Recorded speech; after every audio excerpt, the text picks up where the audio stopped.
Dr. Lauren Colson, who represents a network of healthcare professionals in Idaho, says the restrictions on abortion care are taking a toll on those who fear repercussions of the law. We're all worried about that pregnant person showing up in the ER that is destabilizing in front of us and that we can't do anything about until that they are literally dying. So pregnant women are being turned away from emergency rooms across the country because the liability is just too great. Federal documents reveal that since the Supreme Court overturned Roe v. Wade, there has been a spike in reports that pregnant women cannot access emergency care, particularly in states with restrictive abortive laws like Texas, Florida, and North Carolina. So keep in mind, this is illegal. According to the Emergency Medical Treatment and Labor Act, or the EMTALA, if the facility accepting Medicare funding patients are supposed to be there, if it is accepting Medicare funding, patients are supposed to be screened, stabilized, treated, or transferred out of the facility. Either way, you're supposed to be seen if you show up in an ER.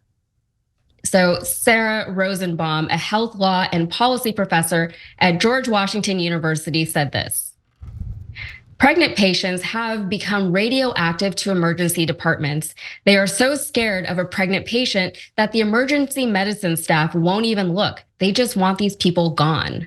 These people, of course, is referring to pregnant people. A Freedom of Information Act request was filed in February of last year seeking pregnancy-related EMTALA complaints from the previous year. The federal government only agreed to release just some of those complaints across just 19 states, with names of the involved parties redacted. From the limited information that was released, federal investigators were found to have investigated about a dozen cases in the months prior to the Supreme Court decision and about 24 cases after the decision. So again, this is information from 2022. We don't have access to the data from 2023. Pausing here to deliver some honest truth as we do in our news coverage as well. TYT is facing challenges, guys, as the entire industry is. You know who could make the difference? You. If you hit the join button below, it's gonna make all the difference and keep us in business. We appreciate you, thank you. So here are some gruesome highlights. This comes from reporting from the Associated Press. In Falls Community Hospital in Marlin, Texas, documents show that staff told investigators the physician came to the triage desk and told the patient that we did not have obstetric services or capabilities. The nursing staff informed the physician that we could test her for the presence of amniotic fluid. However, the physician adamantly recommended the patient drive to a Waco hospital. So he wanted her to drive herself. She's supposed to be transferred. At the Sacred Heart Emergency Center in Houston, a woman had a miscarriage in the bathroom of an ER lobby. Her husband called 911 from the lobby, and then when the first responders showed up, the ER staff was unable to give them any information on the woman. And in Roxborough, North Carolina, at Person Memorial Hospital, a pregnant woman suffered from stomach pain and she needed an ultrasound. They wouldn't give it to her, so she tried to go to another hospital 45 minutes away. She ended up giving birth in the car and the baby did not survive. And finally, last one, in Melbourne, Florida, a security guard prevented a pregnant woman from entering the triage area because she had a child with her. She returned the next day without the child, but they couldn't find the fetus's heartbeat. So there's more to the story, but what sticks out to me in all of this is that none of these women were trying to obtain abortions. These aren't the baby killers that Republicans keep talking about. Maz, let's start with you. What are your thoughts on this? Well, I really hope that this bites them in the butt, the Republicans, and I hope that women that are hearing these stories and are reading these stories realize that there's an assault on women's rights. I mean, the fact that they took the right of a woman to choose away. When you had the right, it didn't mean you had to have an abortion. You could choose not to have an abortion. But now you have complicated things, made things such that we end up with stories like this where medical facilities are scared to even get involved with these situations that you just pointed out. And I keep referring back to my experience seeing what happened in Iran when the Islamic Republic took over. And I'm telling you, this is becoming the Christian Republic of America if you allow it to happen. If you sit on your butts and you don't vote and you sit there and you go, oh, you know, Biden's too old or he's too that or whatever it is. Don't look at just Biden or Hillary or whoever the reason is that you sat out. Look at what happens when you do sit out. You end up with 3 Supreme Court justices that that took years and years, but they got them in and they took your rights away to choose, and here we are. And it's interesting because as a comedian, I tour the country a lot, and I end up in some places where I go, wow, what a great city, what a great experience I had here. And then when I look at what's going on in that state, I go, oh my gosh, I'm so happy that I live in California, where women still have the right to choose, and a lot of these things are not happening the way we see them happening in some of these other states. So I remember when we still had Roe v. Wade. I'm old enough to remember that, and I would say on air, right wing, you guys crazy, you're gonna take away reproductive rights. Do you understand all the consequences that would flow from that? And it's obvious now, no, they had no idea of the consequences, because now that it's happened, they're all of a sudden pro-choice.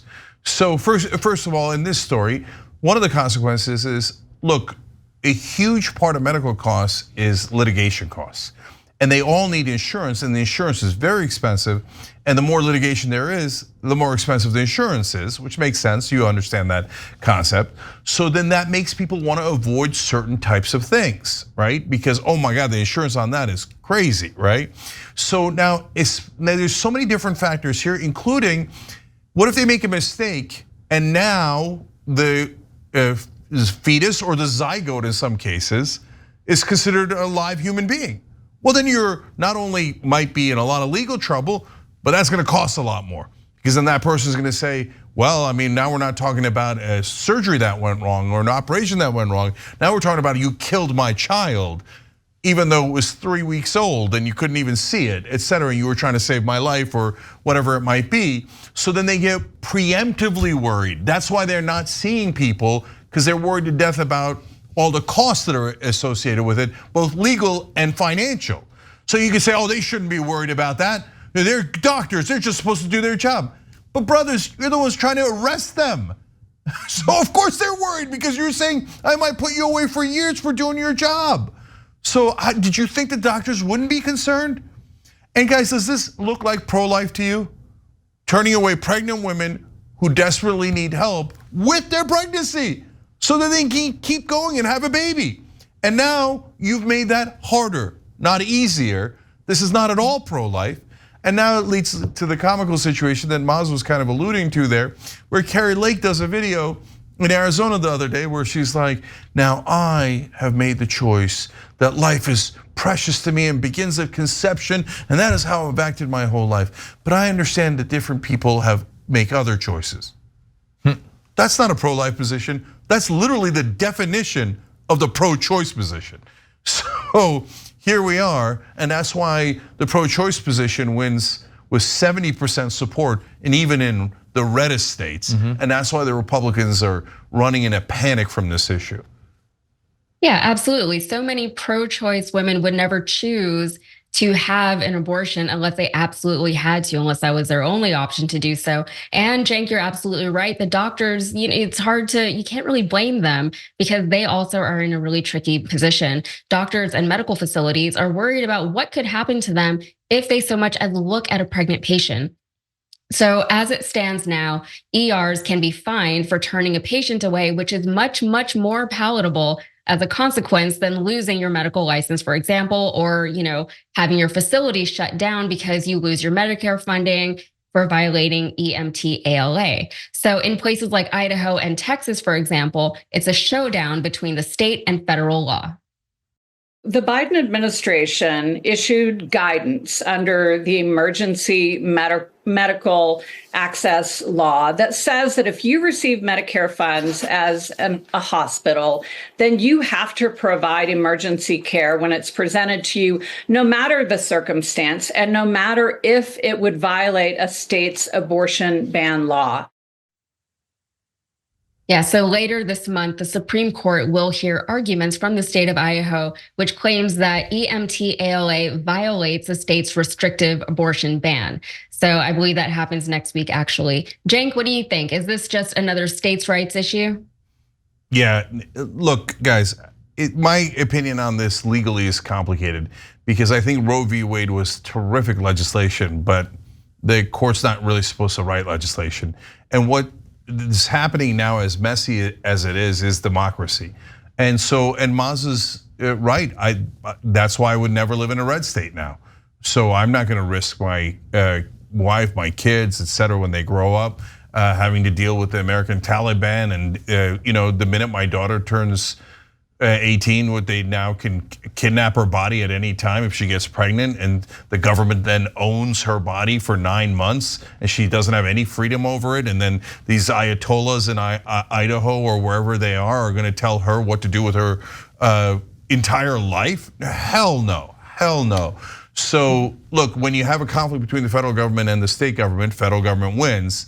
But when they pass laws that are just specific to their own state, yeah, they do have a right to do that now that Roe is gone. But hey, let's keep voting and see how it turns out. And so if you care about freedom and your reproductive rights, you should vote them all out, including in Idaho. Even their pro-choice position is going to win. It won in Montana, it won in Kentucky, it wins everywhere, right? But then those Republican voters, the previous Republican voters who hate what's happening now, I mean, I hate to break it to you, but you got to change your vote. Otherwise, you're going to live under the Christian Taliban, and they can, snatch away your rights, your body, anytime they want. And even if you didn't, Yasmin earlier mentioned how they call people who have abortion baby killers. I think in my mind, there's nothing wrong with abortion. I don't care at all. Everybody has a different view, different morality, et cetera. But you're playing with your rights and your freedom if you move to one of these states. And if you say, well, I like the tax cuts and I like I've been told that I'm supposed to hate Biden or whatever, and so I'm going to vote for the Republicans. Okay, then you made your bed, and so don't come crying to us if later. And look, we're going to fight for you anyway because we're libs, right? But still, don't be like, oh my God, well, I didn't think they were going to do it to me. Look, they're not even, those folks are pregnant. They're not even trying to get an abortion, and it's happening to them. So don't pretend that you didn't vote in favor of that when you do.